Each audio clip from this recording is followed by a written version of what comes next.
Hi everyone! In today's video guys, i-share ko naman sa inyo isa sa napakadaling i-propagate na Philodendron Brazil. Ang gamit ko guys is more in rice again. Ayan. Tingnan nyo guys, ang liit niya. Bali yung yung stem, yun yung nagkaroon ng new leaves. Bali, hindi ko napansin na ilagay ko lang sa isang pot. Ayan, at nabuhay siya. Ganon kadali siya guys. I propagate. Walang kahirap-hirap. Madali padamihin. Ang ganda-ganda ng variegation niya. Kitang-kita naman, di ba?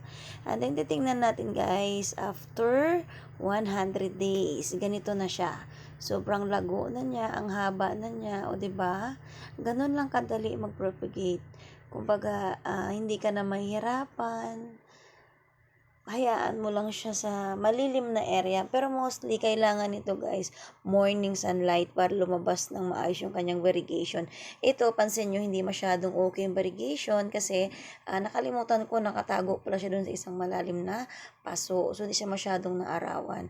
Pero ngayon, binabalik ko na siya sa araw. Kaya kita nyo naman, yung bagong new leaves niya dyan sa baba is meron ng dilaw.